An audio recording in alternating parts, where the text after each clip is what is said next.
All right, so welcome to our next webinar in the Startup Essentials series.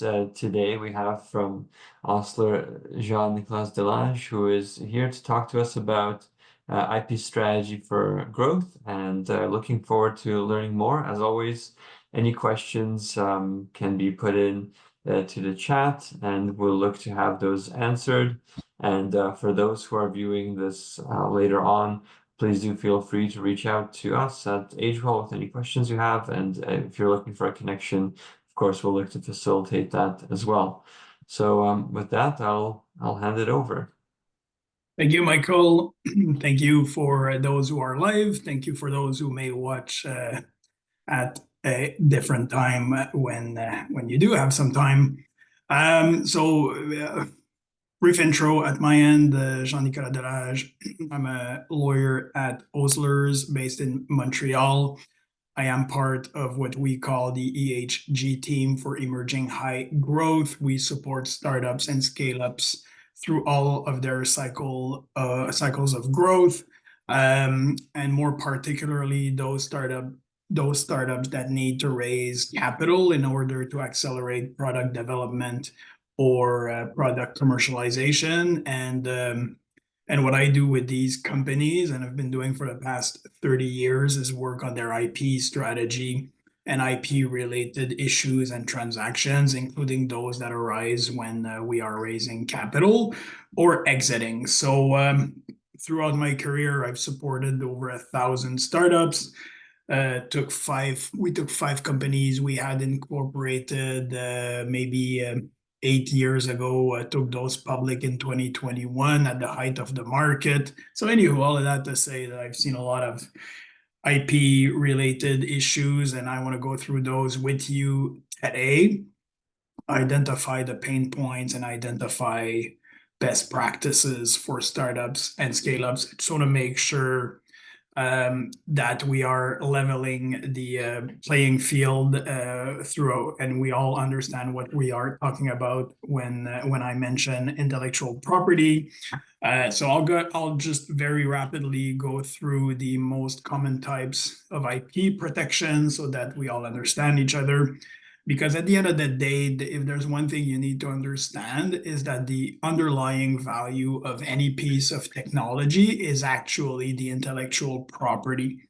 And it's all these intellectual property rights put together that create that value. So just by way of example, if you own a patent covers an invention. That invention needs to be new. It can't have been described in prior art, including scientific publications and other patents and patent applications. But if you have generated an invention, you can file for patent protection.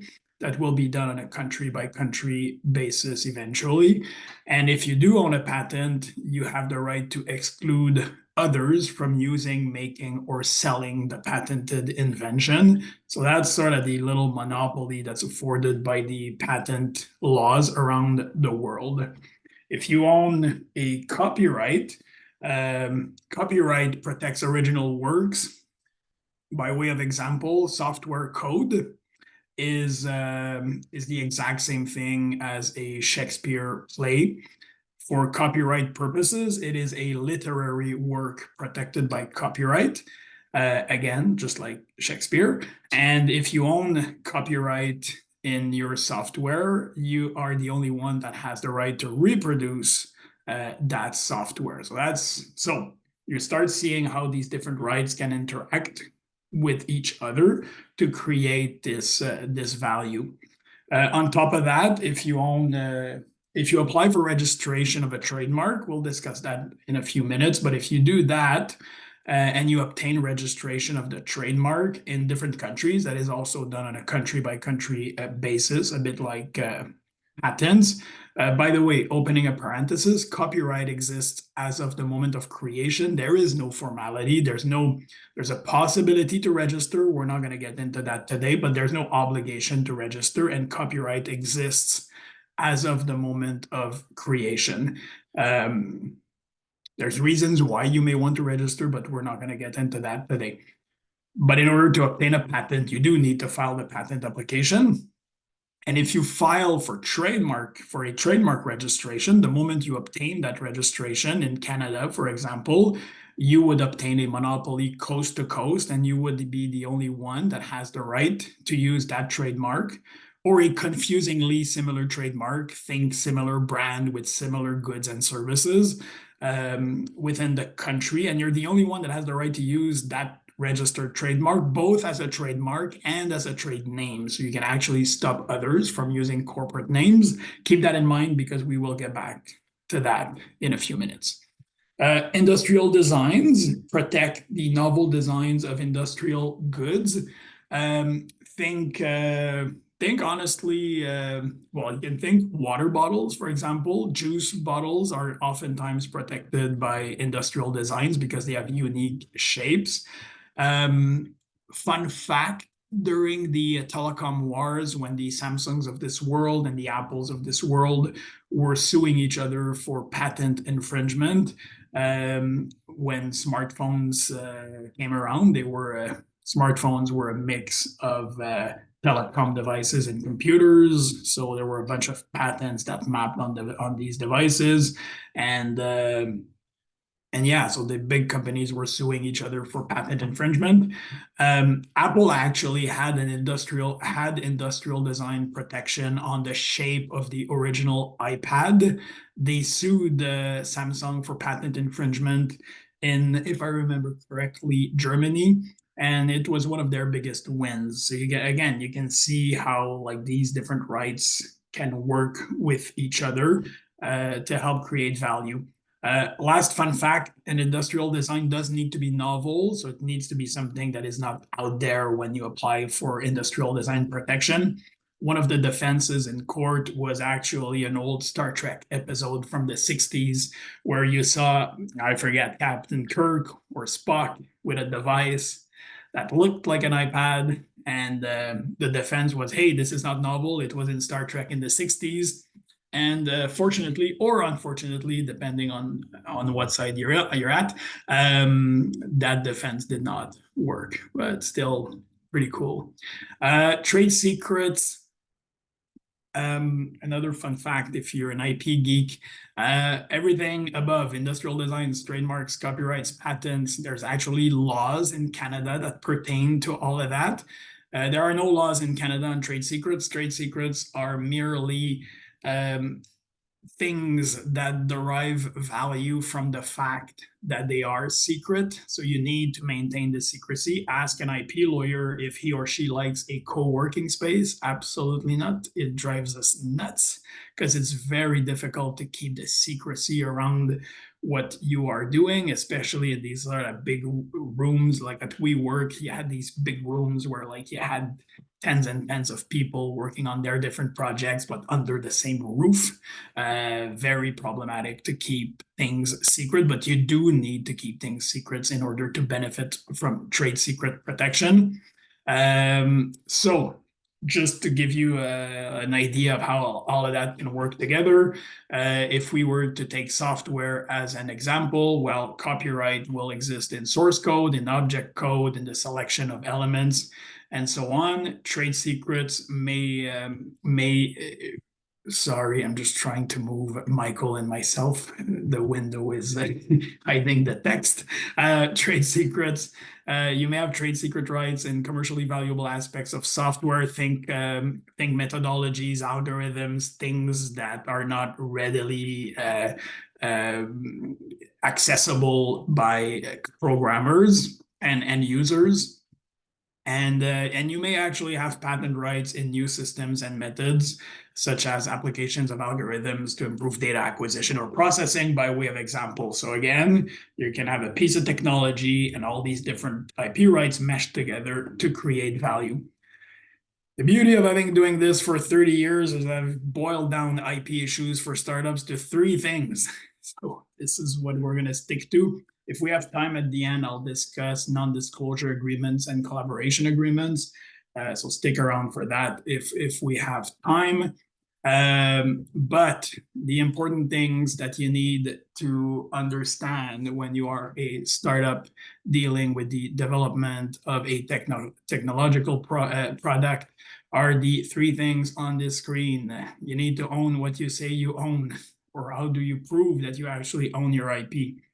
There's branding issues that we're going to get into. I've had a few clients by the way, I've had a few clients that were either in the business to consumer space, in the business to business space, some hard tech clients, some like app type clients, that when their websites went up, the following day they received lawyer letters, one from Europe, one from Chicago, telling them to stop using a particular brand because there was a US owner, for example, that had a similar registered trademark. So branding issues can be important for a startup, even day one, the moment your website goes live. So we're going to discuss that in a few minutes. And then we'll deal with creating IP value while avoiding pitfalls. And we're going to have a fun discussion on the Matrix movie to do that. So we'll get to that soon enough. All right. Own what you say you own, or how do I prove I own my IP? So for those of you who have or will raise capital, you have a slide deck, and on your slide deck, there will be a slide that says, this is our technology. For an IP lawyer, our technology literally means that you either own the underlying intellectual property, so again, the copyright and the code, the rights to inventions, and whatnot. And if you don't own it, it means you control it, meaning that you have sufficient rights. Think, for those of you who are coding, think open source usage, which are tied to a open source license agreement that gives you certain rights. So if you've obtained certain rights under license, we would want to make sure that the licensing rights that you've obtained, the rights to use that you've obtained, are sufficient to meet your business goals. So you either own or control. On the ownership side of things, from an IP perspective, if an intellectual property lawyer looks at your tech stack or whatever you're developing, we're always going to want to know who are the actual individuals that worked on the technology.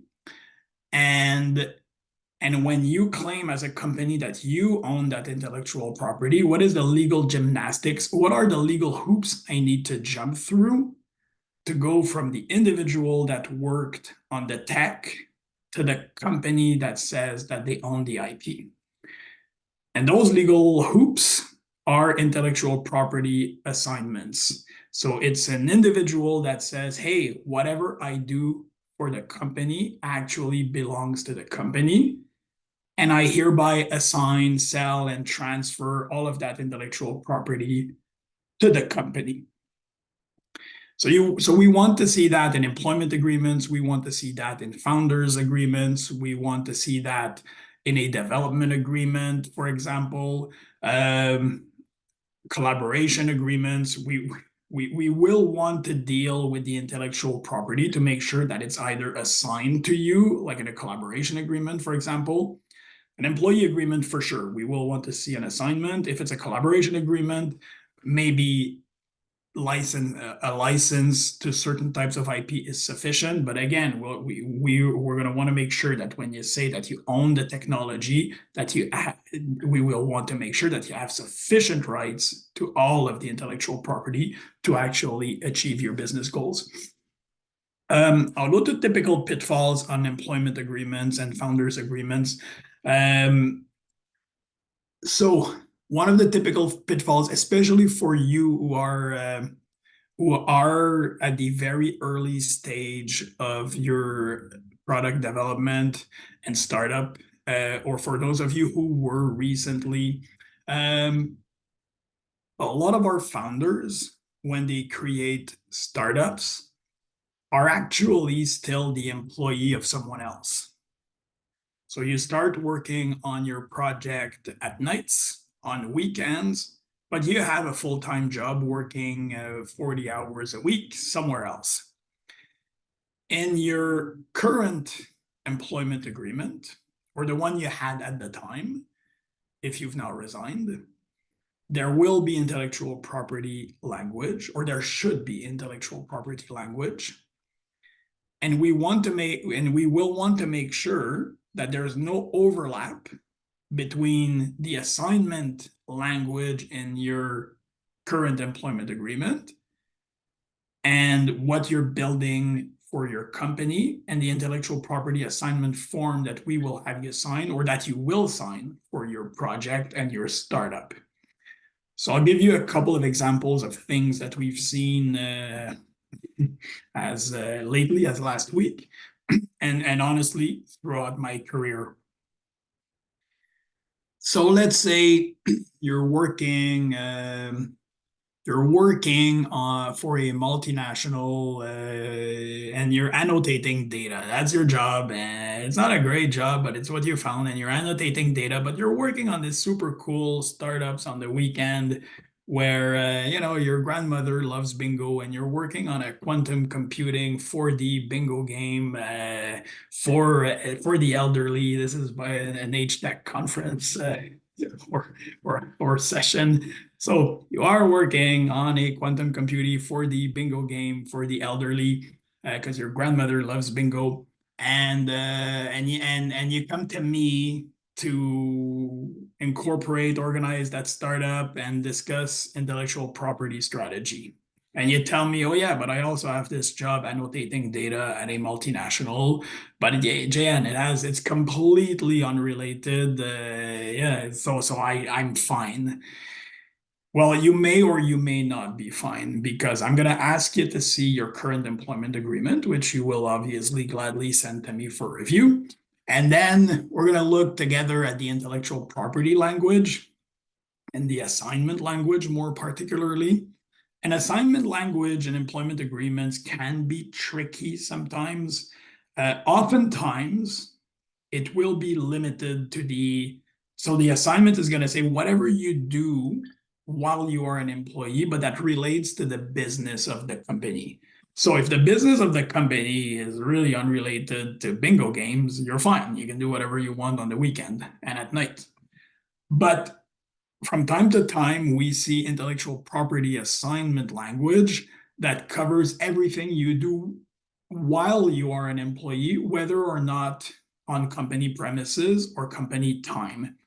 So you see, if you have language like that, it's actually tied to time. It's not tied to the business of the company.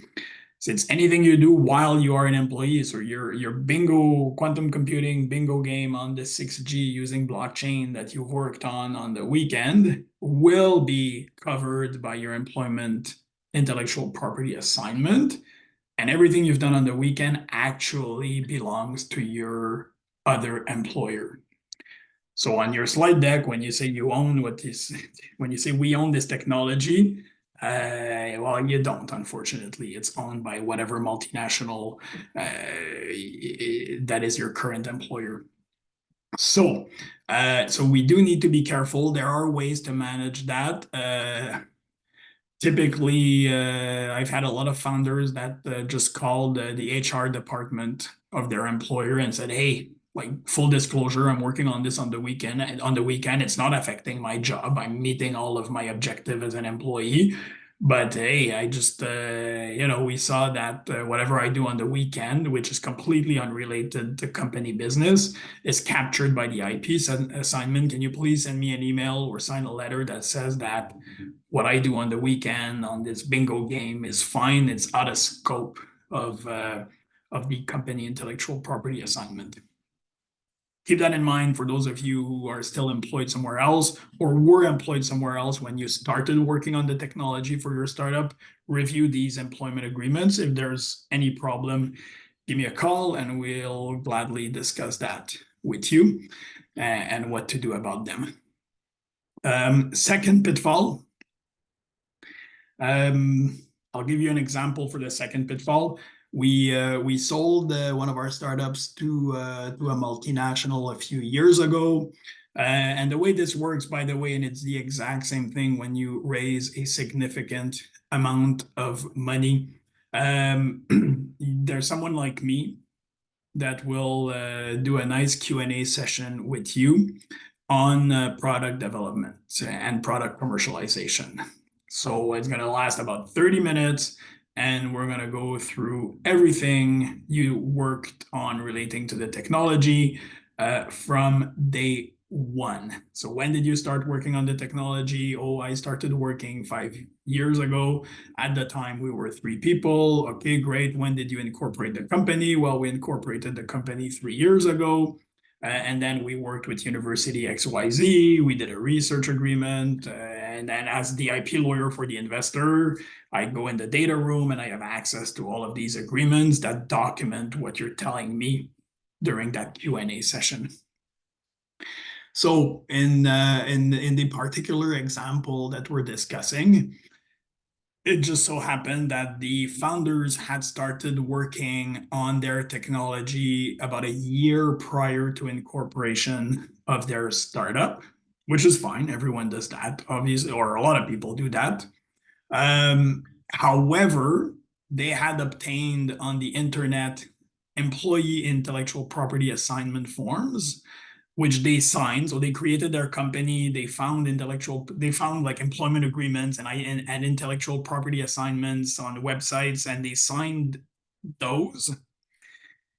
And the problem, when you create a startup, you actually need two types of assignments. You do need assignments for the employees, but those are forward-looking. It's everything you do. So as of today, you are an employee starting today, and for the rest of, for the duration of your employment, whatever you do for the company belongs to the company and you assign. But you also need to sign a founder's intellectual property assignment form, which is backward looking. Whatever you developed prior to incorporation is also assigned to the company.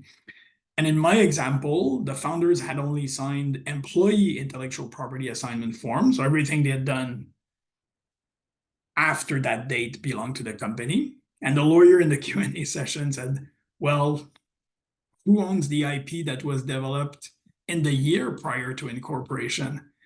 And the founders were like, well, we're the same people with two founders, the company, it's all the same. It belongs to the company. Unfortunately, it does not. You really, really, really need to sign a founder intellectual property assignment that is backward looking and capture that year of product development prior to incorporation. So keep that in mind. If there's an issue there as well, we can discuss it.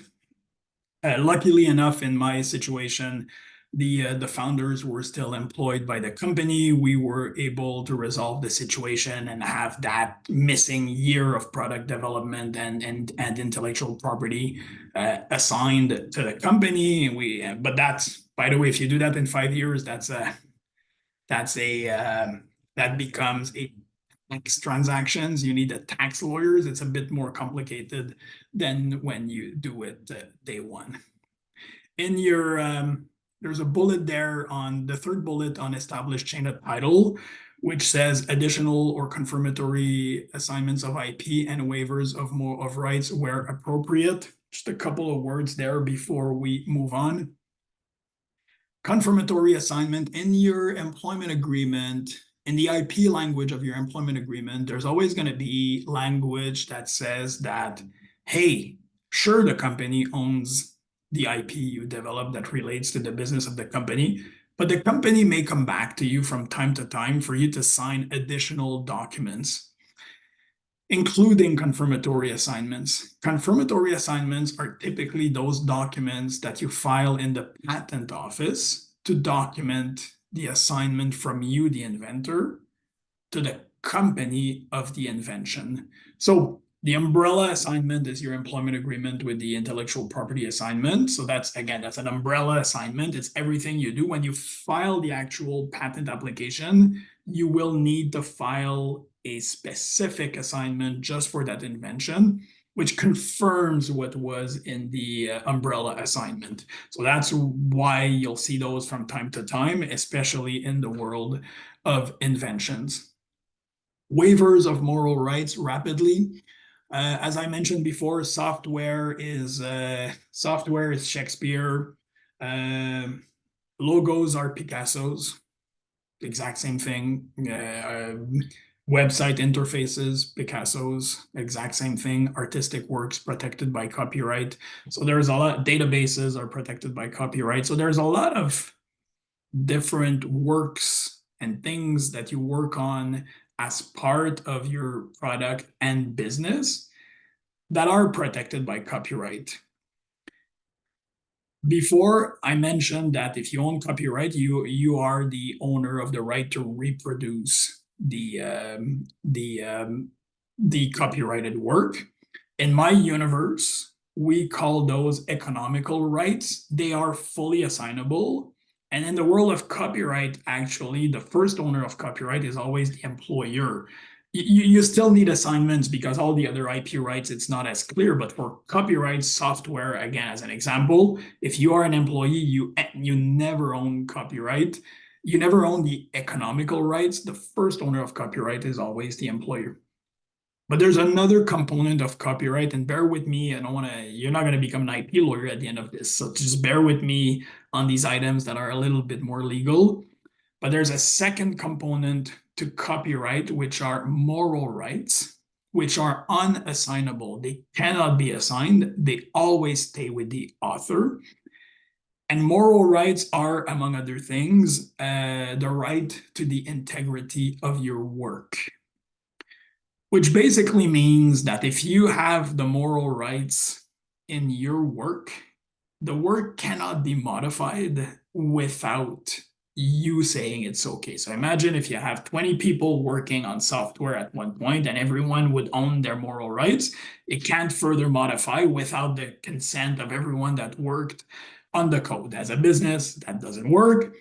Fortunately, moral rights cannot be assigned, but they can be waived. So you will see in any standard IP assignment form, you will see the assignment language, and there's going to be a second paragraph that says that I waive my moral rights all the time. That's super important so that those rights don't float somewhere in the universe.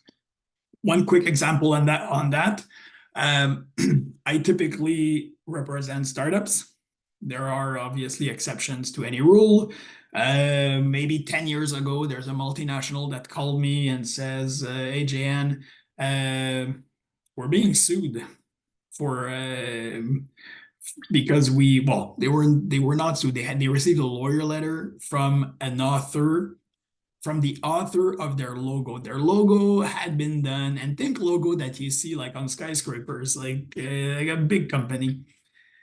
And at one point, I guess they wanted to please millennials, so they decided to jazz up their logo a bit. So they modified the original logo that had been made initially in the 60s. The author saw the modification. The author retained the services of a lawyer, and they sent a demand letter. And the demand letter basically said, hey, I did this logo for you in the 60s. I never waived my moral rights. You modified the logo without my permission. I want money. As simple as that. So keep in mind a few things with that example. A, make sure you have waivers of moral rights in your employment agreements and intellectual property assignment forms. B, a lot of startups we work with actually have their logos designed by either like small service firms or even family people they know that have artistic capabilities. And oftentimes that is either done without a contract or simply with a purchase order. And there's no language around assignment of the actual copyright in the artistic work. I did tell you that a logo is like a Picasso, same thing for the interfaces and website designs and whatnot. And also the waiver of moral rights. So oftentimes we need to correct that because again, you're going to tell investors that you own all of your intellectual property. And if you have not documented properly the fact that you own the IP in logos and interfaces and whatnot, well, it's not a good place to be in, as demonstrated by my logo multinational example. Keep that in mind. If you think you have an issue there, give me a call. I have logo IP assignments, very simple documents. We use them all the time because this is a sort of common problem or issue. All right, you do need to maintain a repository of third-party licenses. Think open source for those of you who are creating code. My example of the multinational that acquired one of our startups where we had this founder intellectual property issue. Actually, their first question in the Q&A session was, hey, can you please send us a list of all the open source modules and libraries that you are using in your product with a link to the applicable license and a short description of how you're using that module or library. First question. And fortunately, like our clients we'd had a discussion with them along the lines of what I'm doing right now. They had an Excel spreadsheet. They had it throughout the cycles of development of the program. They were updating the repository of open source licenses on a dynamic basis, and they were able to send that 15 minutes after the call. And this is exactly what you want to do. So keep a repository of all these licenses that you are using. Typical pitfalls I've covered already. So we are moving along. Okay. Branding issue. Branding issues. Told you I would get back to this. How protected are you with a corporate name? You are not. So if you have obtained a corporate name with law firms or independently, and you think that because you have an Inc., you can actually use the distinctive word within your corporate name, you may not have that right, despite the fact that you obtained a corporate name for the reason that I mentioned before. It's actually the registered owner of a trademark that has the exclusive right to use a word as a trademark or as a trade name in a given space.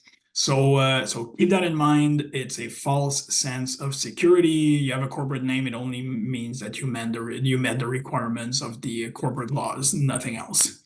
What can you do about it? You can do a lot of things. So I'll use Bubbly as an example. So let's say you are Bubbly Technologies. You are Bubbly Technologies Inc. And you obtain the name.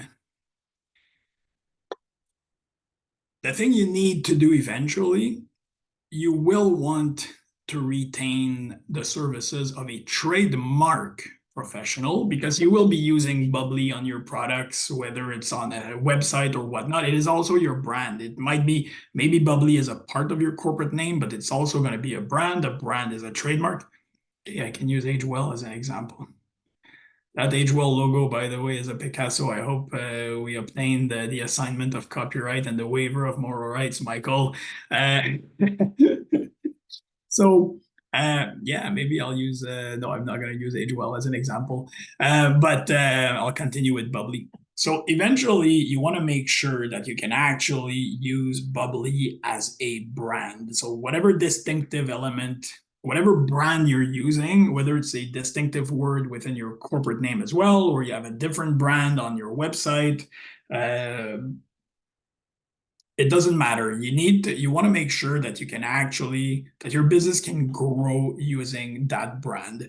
That means having the ability to use it in Canada, sure, but probably first and foremost, the US, which is a much bigger market, and then Canada and probably Europe as well. So you will want to make sure that you can use Bubbly as a trademark within at least those key jurisdictions as for you growing your business.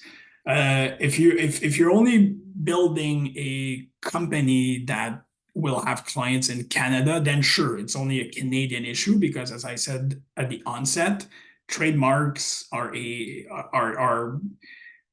trademark laws apply on a country by country basis. So if you're only in Canada, you're only in Canada. But typically, the companies we work with want to cater to the world, so we always start with the US.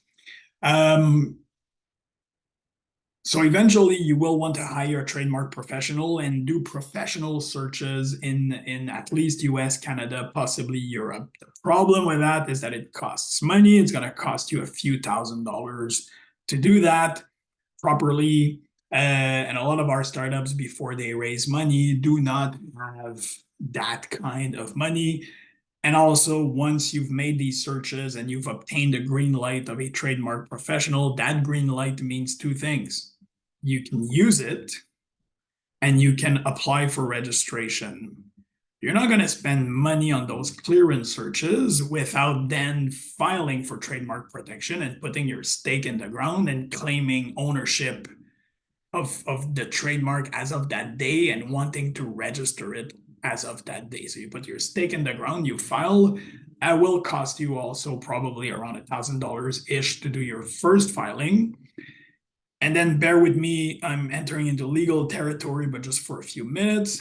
Under trademark laws, you can file today in Canada and you have 6 months to file in other countries with retroactive effect to your Canadian date of application. So you don't have to do anything at once, which is neat because you don't need to spend all of that money at once. You have a breather of 6 months, and then you file in other countries, typically, again, US, Europe, let's say, with retroactive effect to your Canadian date of filing. So it's as if you had filed everything on the same day, but you've had a 6-month breather. But that will cost you like additional thousands and thousands of dollars. So for the searches, Canada, US, Europe, a Canadian filing, then a US filing, then a European filing, because there is a European trademark for the union.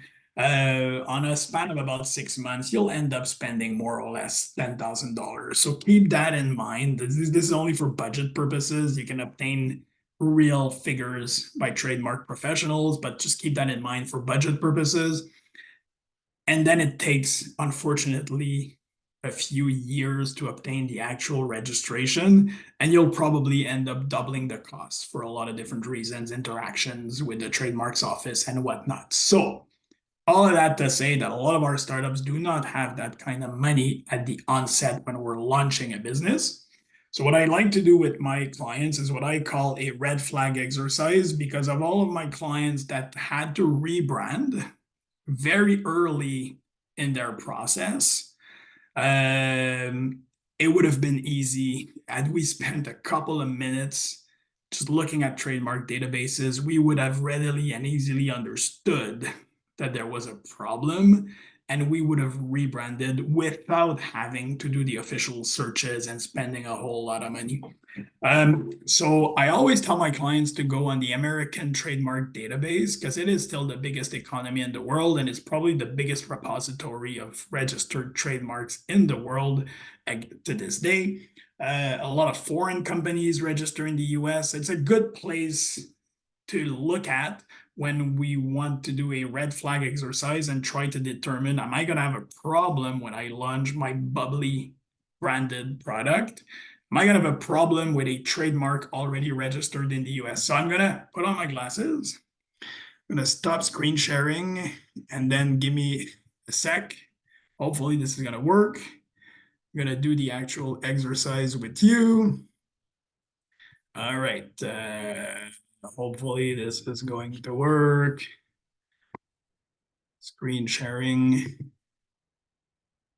Michael, you tell me if you see, hopefully we are now on Google. Yes, yes, we are. And you can literally see me work. You see the USPTO website? Yes.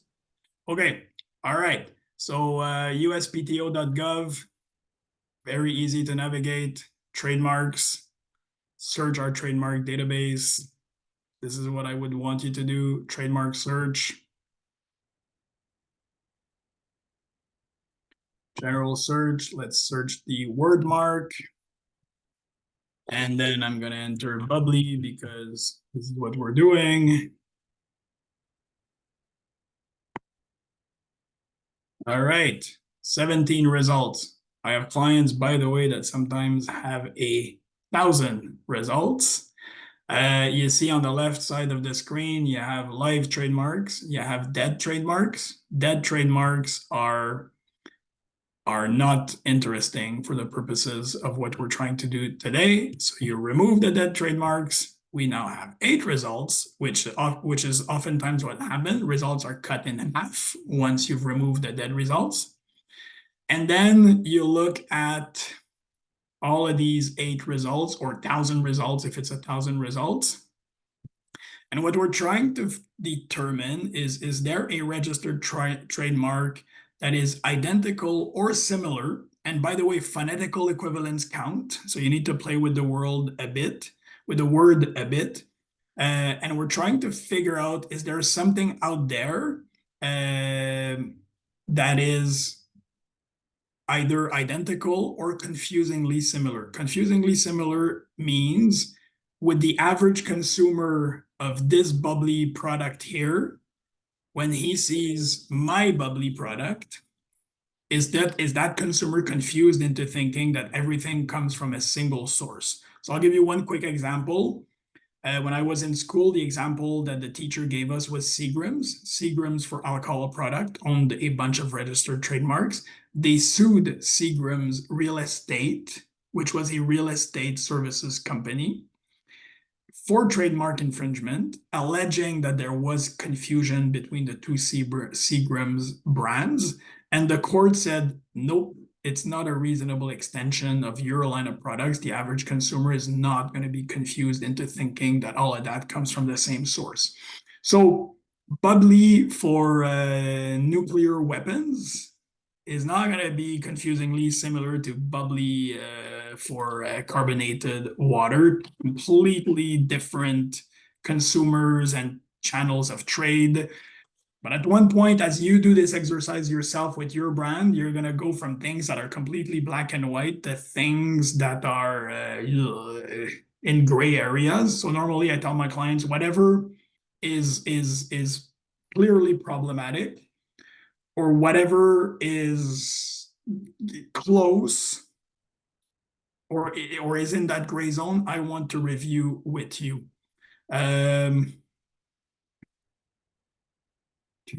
Hold on for a sec. Yeah, this is all. These are all the PepsiCo brands. So when I do that with my client, and again, now for those of you who are listening live or may listen to this later on, if you do the exercise and you see something that you think is problematic, I will gladly look at the results with you with pleasure. And I need 3 pieces of information. I need the brand. Whoops. No, thanks. I need the brand. I need the owner. It's interesting because it's not Pepsi. Anyways, we're not really doing bubbly today. And I need the goods and services. As you see, this is not the complete list. To get the complete list, you need to click on the arrow. This is what I need. You put that in an email to me, the mark, the goods and services, and the owner. You do that for each mark that you think is problematic, and we'll review the hits together and we'll decide if there's like a true red flag and we rebrand right away. I have clients, by the way, that after having done this, they had to rebrand 3 times before they launched their product. And then we do the red flag exercise. Oftentimes, once we're done doing that, the client will launch the product and we'll do the actual real professional searches and filings when we're much, much closer to raising money. That strategy can be revisited, obviously. But in order to avoid like typical pitfalls day one, I strongly suggest that you do this exercise. All right, moving on.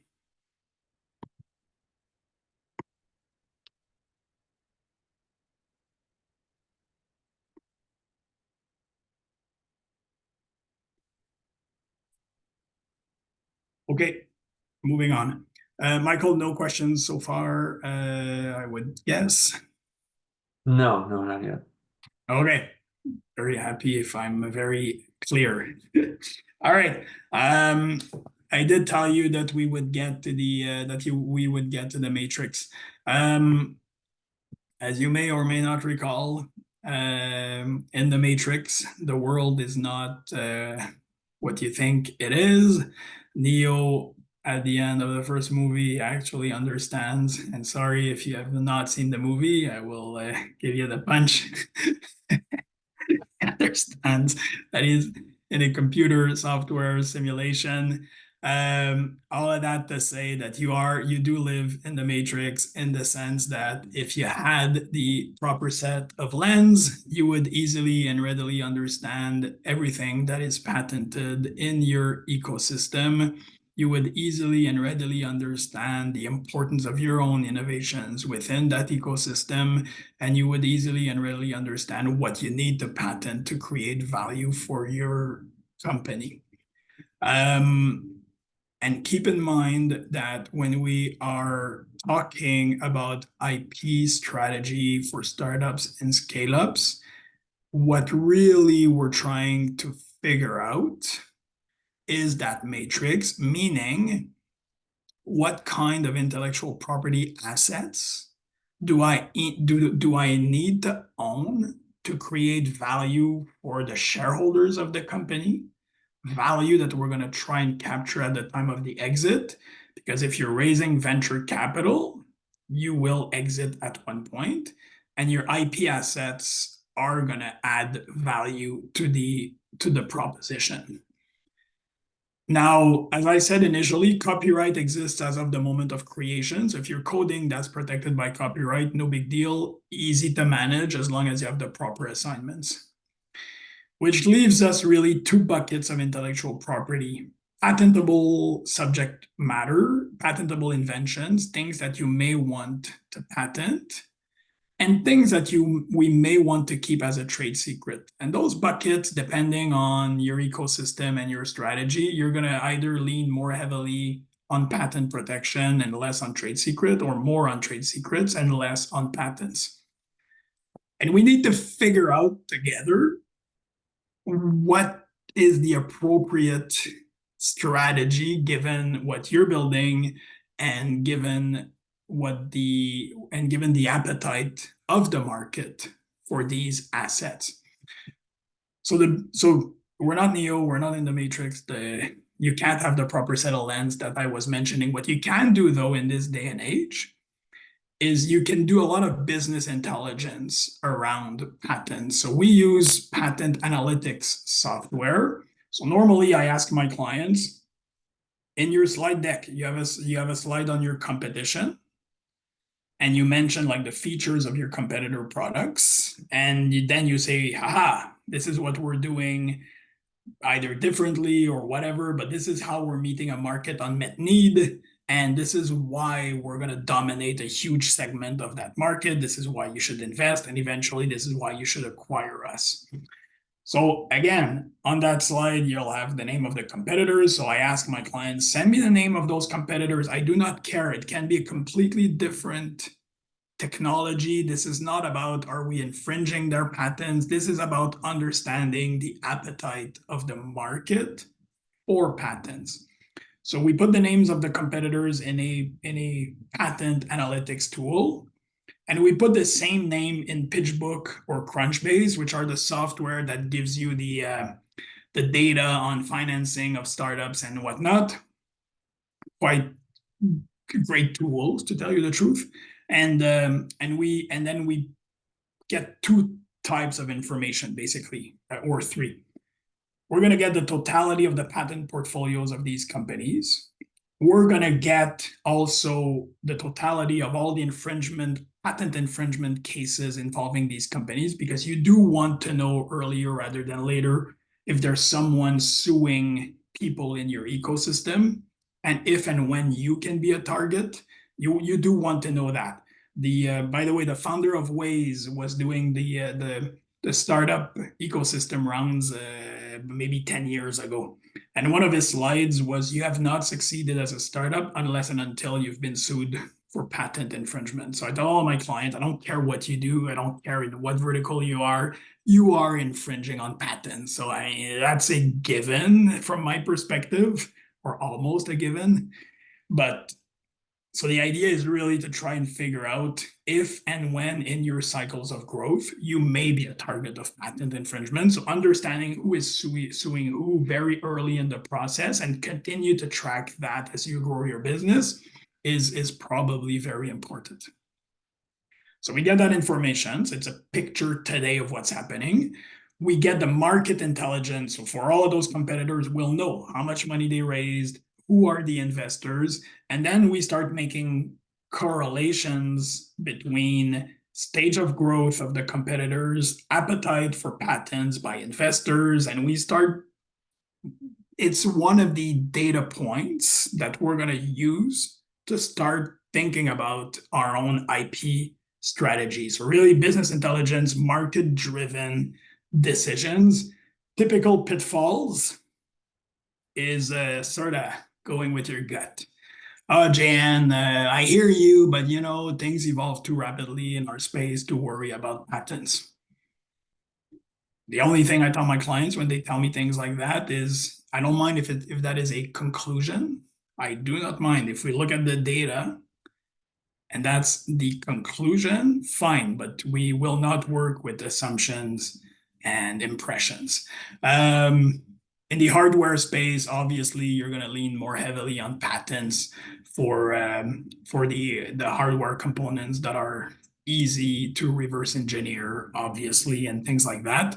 But market data is important. That's your access to the matrix and making informed decisions. And in my second bullet, I have the notion of narrative. It helps with your story to investors. When you're telling investors, we don't need a whole lot of patents, or because you will get that question. Some of you probably already have.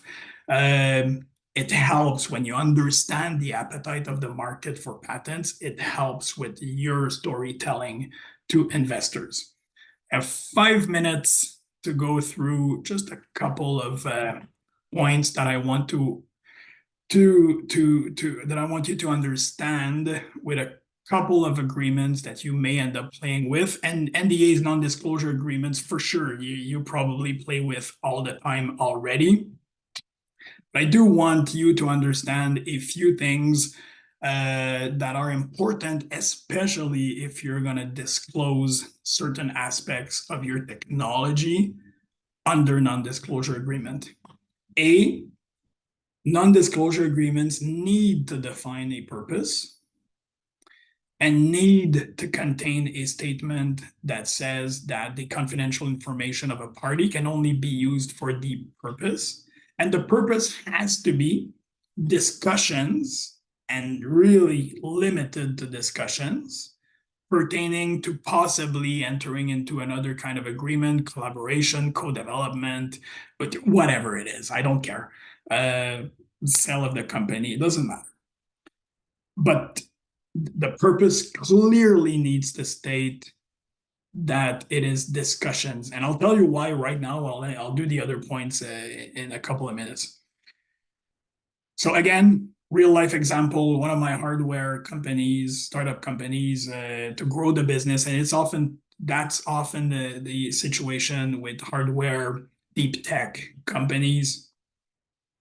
In order to grow their business, they needed to collaborate with a multinational. They needed to have access to the engineering manpower and 100 years of knowledge and whatnot. So we needed to collaborate. We approached 5 multinationals. We signed non-disclosure agreements with all of them. We needed to open our kimono a bit to all of them in order to see if there was a right technical fit. And we did collaborate with one that went extremely well. They had a venture arm, eventually even took an equity position in the company. Huge, very successful collaboration. The 4 others we basically send them a notice saying, hey, pursuant to section 7 or 8 or 4, whatever it is, of the non-disclosure agreement, please destroy our confidential information or return it to us. That's the third bullet there on the screen. And then that was the end of it. By the way, in my mind, sort of best in breed IP strategy, if you exchange sensitive technology information, especially with sophisticated companies, you use the exact same patent analytics tools that I mentioned, and you put a patent watch on these companies going forward. Because you do not want them to use your confidential information in their patent applications. And you're not going to know for 18 months because patent applications are confidential for 18 months. So you want newer patent applications to pop up by themselves. And in order to do that, you need to put a patent watch in place. So sure enough, 18 months later, one of the multinationals had used our chemistry data to support one of their own patent applications. But because the NDA was limited to discussions, they had no right to do that, obviously. And we did an extensive analysis of recourses that we had both in the US where they had filed a patent application and somewhere in Europe where they were, which was their country of residence. And we had like incredible available recourses because the NDA was limited to purpose. Multinationals or other companies from time to time, be very careful when someone else sends you their NDA because their NDA may say the purpose is discussions and implementation. It cannot be implementation. Implementation needs to be a separate agreement that's going to deal with attribution of intellectual property ownership. Has to, period. Needs to be limited to discussions.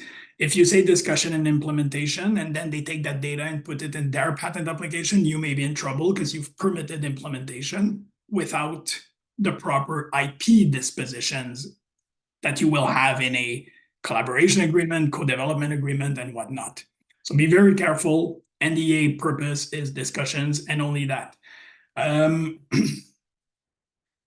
The definition of confidential information is extremely important. Confidential information as defined is the only thing that's protected. From time to time, or even oftentimes, it's actually defined as things that are marked or clearly identified as being confidential.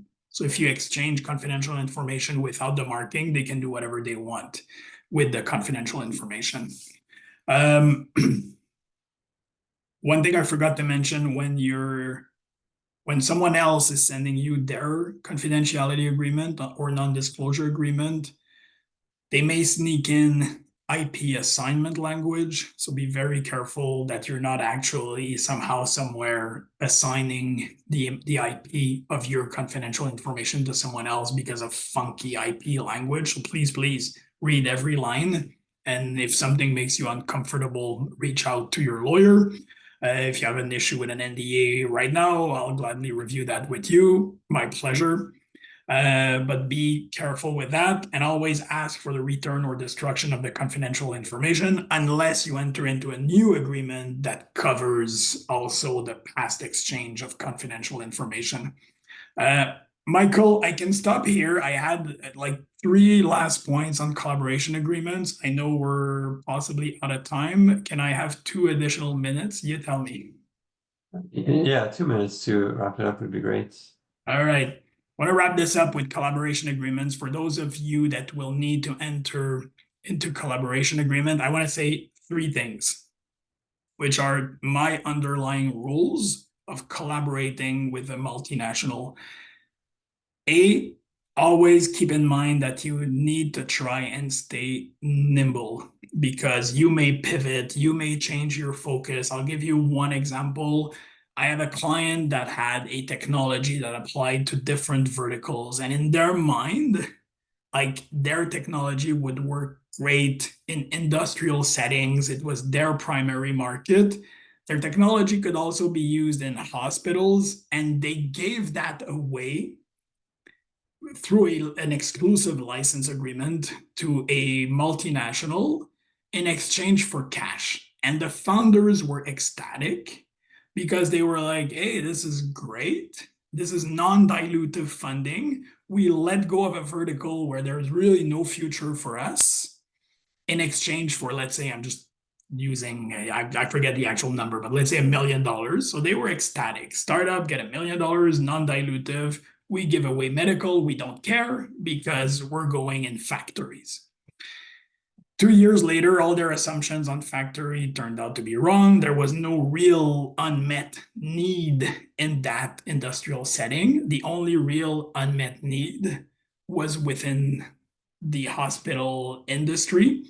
And but we had given that away when really that multinational worked in a very, very specific subset of that industry, and possibly we could have given to them only that subset, or we should have fought a whole lot harder to give them only that subset. We would have kept everything else. We could have pivoted to whatever we had not given to them. So keep that in mind. Always try to stay nimble, keep the capacity to pivot. Always protect your core IP. Multinationals don't always understand because they're working on a gazillion different projects. They don't always understand that you're putting your heart on the table every time you collaborate with someone else. And so there's different ways to do that, but there needs to be specific language that says, hey, our core IP, all improvements, anyone that works on our core IP, whatever they do belongs to us. That needs to be super important. And protect your ability to raise money and exit, meaning in these collaborations, from time to time, the multinational is going to say, hey, we're helping you work on your project. We want a right of first refusal on the exit. We want preferential treatment for your next raise. That will hurt your ability to raise money because you're creating like conditions that may have an effect, a negative impact on valuation. Keep that in mind. Be careful. Parting words, I forgot to discuss feedback. Feedback is very important. Those will be my last words. You may all have advisors. I have feedback language even in my non-disclosure agreements. Feedback can be an inventive contribution, meaning that you go to someone tells you, hey, you've tried ABC, and you're having issues with ABC, have you tried A, B plus C prime, just that tweak? And you're like, yeah, that's a good idea. Providing that idea may make that person an inventor. So in your advisor agreements, you need at least something that says that if your advisor provides feedback to you, it's yours. In your non-disclosure agreements, if someone is going to give you feedback on specific tech aspects of your technology, that feedback needs to be yours. Keep pilot project agreements, all of that stuff, very important to make sure that every time there's a chance you receive feedback, we get that language in. Obviously, if you're getting market feedback and you're talking to 100 consumers, forget about it. Understanding the market unmet need is way more important. There are certain things you cannot do, but in a one-on-one situation, let's get that feedback. Michael, in about an hour, I'm done.